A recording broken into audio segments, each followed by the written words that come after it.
Kirchhoff's first law, sometimes called the junction rule, is used to predict the current intensity flowing through the components of an electrical circuit. This law states that the sum of electrical current intensities entering a node is equal to the sum of the current intensities leaving that node.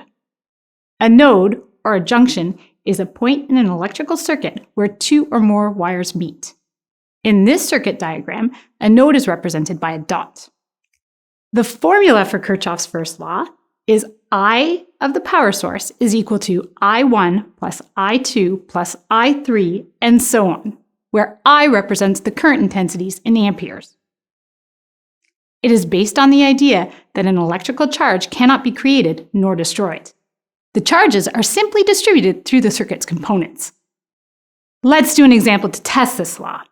An electrical current flows through wire 1, then reaches the node and splits into wires 2 and 3. The intensities of the currents flowing through wires 1, 2, and 3 are 1.50 amperes, 0.25 amperes, and 1.25 amperes respectively. Let's confirm that the current intensity entering the node matches the sum of the current intensities exiting the node. Since a charge cannot be created nor destroyed, the current intensity in wire 1 must equal the sum of the current intensities in wires 2 and 3.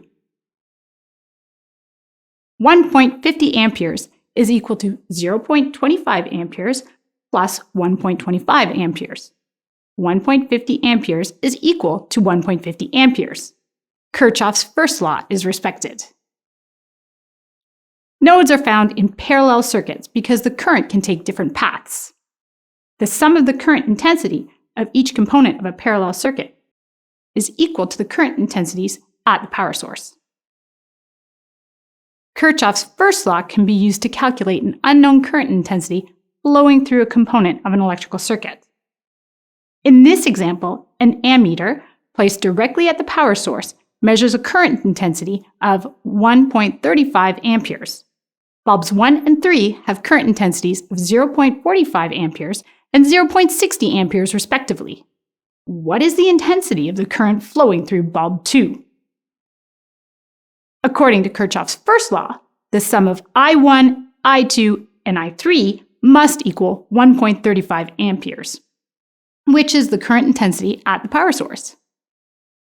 The formula to find I2 is 1.35 minus 0.45 minus 0.60 amperes, which equals 0.30 amperes. The current intensity in the second bulb is 0.30 amperes. There are no nodes in a series circuit because the charges can only follow one path. This means that the current intensity is the same for each component of the series circuit. For example, in a series circuit with a current of 2.25 amperes at the power source, a current intensity of 2.25 amperes is also recorded at each of the 3 bulbs. In summary, in a parallel circuit, the current intensity at the power source is equal to the sum of the current intensities in each component. In a series circuit, the current intensity is the same for all components of the circuit.